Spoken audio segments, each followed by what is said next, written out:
Hello guys, welcome to Studify Success. So today we are going to start with the chapter number 2 Nationalism in India of class 10th History. तो आज हम class 10th history का chapter number 2 start करेंगे. Part 1 हमने complete कर लिया था and part 1 I hope आप सभी ने देख लिया होगा. जिस किसी ने भी नहीं देखा आपको लिंक डिस्क्रिप्शन में मिल जाएगा पार्ट 1 का. एंड आपको इस चैप्टर के पूरे प्रॉपर नोट्स भी हमारे डिस्क्रिप्शन में मिल जाएंगे.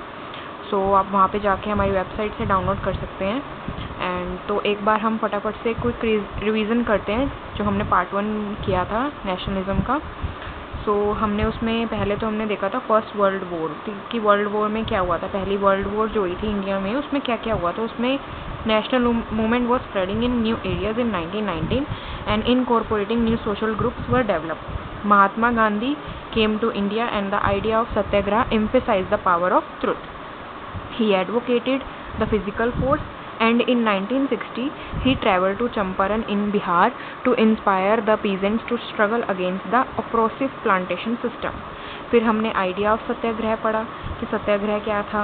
महात्मा Gandhi return to India in January 1915 and his heroic fight for the Indians in South Africa was great. And the idea of satyagraha emphasized the power of truth and the need of search for truth. And in 1916, Gandhi traveled to Champaran in Bihar to inspire the peasants. And in 1917, crop fields in Kheda, the district of Gujarat, government refused to remit land revenue and insisted on its full collection. And in 1918, Mahatma Gandhi intervened a dispute between workers and mill owners of Ahmedabad, and Satyagraha brought Gandhiji into close touch with the workers in the urban area. फिर हमने रोलेक्ट act पढ़ा था. रोलेक्ट act क्या था. रोलेक्ट act was passed in 1919 through the Imperial Legislature Council in spite of unanimous oppositions of the Indian members of Gandhiji's patience, and Gandhiji wanted non-violent civil disobedience against such unjust laws. And in 6 April 1919 was observed as Satyagraha Day when people all over the country observed fast. And in 1919 the country witnessed a remarkable political awakening in India. And then हमने Jallianwala Bagh massacre किया था. उसमें क्या था. A large crowd gathered in the enclosed ground of Jallianwala Bagh. People came to protest against government repressive measures while some came to attend the annual Baisakhi fair. General Dyer entered the area, blocked the exit points and opened fire on the crowd.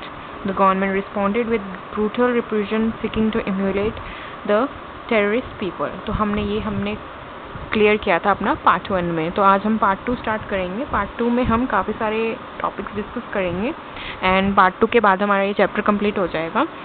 So part 2 में हम पहले तो Khilafat movement के बारे में discuss करेंगे, then civil disobedience and sense of collective belonging.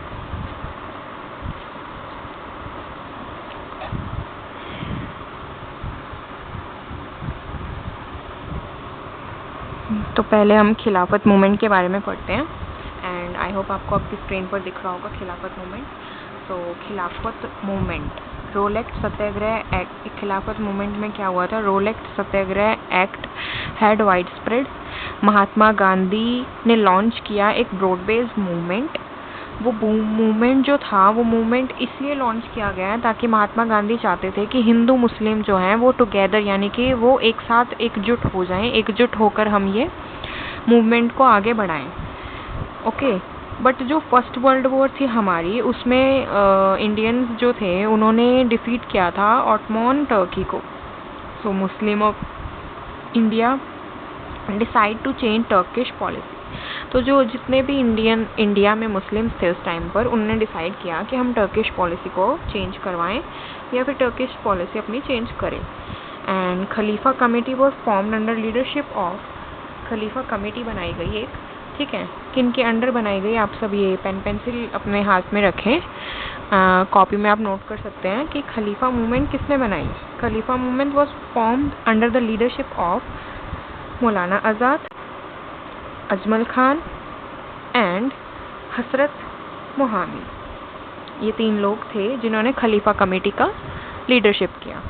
मैं फिर से एक बार नाम बोलती हूँ. मौलाना Azad, Ajmal Khan and Hasrat मोहम्मी. Okay. तो ये थी हमारी खिलाफत मूवमेंट. खिलाफत मूवमेंट जस्ट हमारे रोलेक्ट एक्ट के बाद शुरू की गई थी महात्मा गांधी जी द्वारा। महात्मा गांधी इसमें ये चाहते थे कि हिंदू मुस्लिम एकजुट होकर ये मूवमेंट को आगे बढ़ाएं, लेकिन जो इंडियन मुस्लिम्स थे वो चाहते थे कि वो टर्किश पॉलिसी को चेंज करें, क्योंकि टर्की से हमने डिफीट की लड़ाई ऑटोमन में।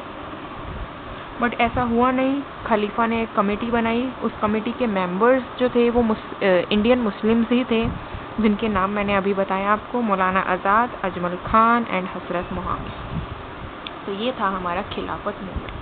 तो अब हम पढ़ेंगे सिविल डिसोबीडियंस के बारे में। सिविल डिसोबीडियंस क्या था? Civil disobedience in which Mahatma Gandhi decide to withdraw non cooperation movement in 1922। इसमें महात्मा गांधी जी ने डिसाइड किया कि वो जो नॉन कॉरपोरेशन मूवमेंट उन्होंने चालू किया था सभी वर्कर्स मिल ओनर्स के लिए, वो उसको वापस लेते हैं। ये 1922 की बात है, जब महात्मा गांधी जी खड़े थे उन वर्कर्स के साथ जिनको मिल ओनर्स से प्रॉब्लम थी, जिनको उनकी वेजेस सही टाइम पर नहीं मिल रही थी, जिनको उनकी वेजेस में कोई इंक्रीज़ नहीं मिल रहा था।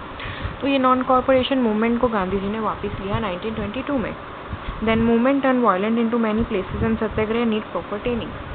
मूवमेंट जो था वो काफ़ी जगह फैलने लगा। ये मूवमेंट नॉन कॉरपोरेशन मूवमेंट जो था काफ़ी कंट्रीज़ में फैलने लगा और ये वायलेंस में बदल गया। लेकिन गांधी जी चाहते थे नॉन वायलेंट, बट ये वायलेंस में बदलने लग गया। उसी के अंतर्गत गांधी जी यह भी चाहते थे कि जितने भी सत्याग्रहीज हैं जो इस मूवमेंट में उतरे हैं, जो भी वॉलंटियर्स हैं, जितने भी सत्याग्रहीज थे, उन सबको ट्रेनिंग मिले अच्छे से कि कैसे हमें मूवमेंट को नॉन वायलेंटली अच्छे से उसको आगे लेकर चलना है। बट ऐसा नहीं हो पा रहा था, तो वो चाह रहे थे कि हम सत्याग्रही को प्रॉपर ट्रेनिंग दें।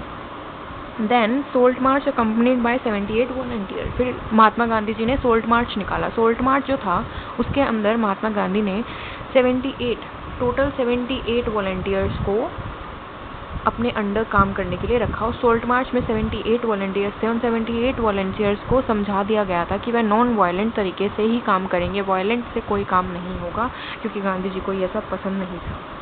महात्मा Gandhi once again decided to call off movement and enter pact with Irwin. लेकिन ऐसा सब नहीं हुआ, वो वायलेंट में ही बदलता गया ये मूवमेंट। तो महात्मा गांधी जी ने डिसाइड किया कि वह ये मूवमेंट को यहीं रोकते हैं और वह पैक्ट कर लेते हैं इरविन के साथ, अपनी वापस से सब कर लेंगे। एंड उन्होंने जो भी मूवमेंट था उसको कॉल ऑफ बैक किया and enter pact with Irwin. तो ये था हमारा सिविल डिसोबीडियंस। इसमें महात्मा गांधी जी ने जितना भी नॉन कॉरपोरेशन मूवमेंट हमारा चल रहा था वो 1922 में वापस लिया। एंड क्योंकि वह मूवमेंट देखते सारी कंट्रीज़ में फैल तो रहा था, लेकिन जिस तरीके से वो फैल रहा था वो नॉन वायलेंटली फैल रहा था। एंड सभी लोग बहुत ज़्यादा नॉन वायलेंस से उस मूवमेंट को आगे बढ़ा रहे थे। एंड सत्याग्रहीज को भी इस मूवमेंट की ट्रेनिंग नहीं थी, जो कि गांधी जी ने बाद में दी। फिर सॉल्ट मार्च भी रखा गया। सॉल्ट मार्च से भी उनको कुछ फ़र्क नहीं पड़ा, तो गांधी जी ने कॉल ऑफ बैक ले लिया मूवमेंट को। तो ये हमारा था civil disobedience. Okay, so now we will discuss sense of collective belongingness. तो आज अभी हम ये पढ़ेंगे sense of collective belongingness. I think हमने चैप्टर 1 हिस्ट्री क्लास 10th में ये पढ़ा था, collective belongingness. Collective belongingness means people being to be different region and community। यानी कि जो people होते हैं जिनका community different region, मतलब अलग अलग देश, भाषा, फेस, सब कुछ, मतलब जो अलग तरीके से बिलोंग करते हैं, उसको हम कलेक्टिव बिलोंगिंगनेस कहते हैं। Nationalist movement spread when people belong to different region and community began to develop a sense of collective belongingness। उस टाइम पर क्या हुआ था, नेशनलिस्ट मूवमेंट स्प्रेड हो गया था, जिसके चलते ही पीपल जो बिलोंग करते थे डिफरेंट रीजन और कम्युनिटी से, उन्होंने अपना एक सेंस डेवलप किया कलेक्टिव बिलोंगिंगनेस का। फिर image of Bharat Mata first created by Bankim Chandra Chattopadhyay in 1817। Bharat Mata की फर्स्ट इमेज क्रिएट की गई किससे? Bankim Chandra Chattopadhyay in 1870 when he wrote Vande Mataram for our motherland and many more folk songs for our motherland. उन्होंने काफ़ी फोक सॉन्ग्स भी लिखे और वंदे मातरम लिखा in 1870। And during Swadeshi movement a tricolour flag design in Bengal. Swadeshi movement के चलते एक ट्राई कलर फ्लैग बनाया गया बंगाल में। It had 8 lotus, 8 provinces and a crescent moon represent Hindu and Muslim. जो स्वदेशी मूवमेंट के चलते जो फ्लैग बनाया गया था वो क्या क्या रिप्रेजेंट कर रहा था? 8 provinces, 8 lotuses and a crescent moon represent Hindu and Muslim both together. तो ये था हमारा चैप्टर 2 क्लास 10th एंड ये चैप्टर यहीं पे ख़त्म होता है। अब हम नेक्स्ट चैप्टर स्टार्ट करेंगे। नोट्स आपको डिस्क्रिप्शन में मिल जाएंगे।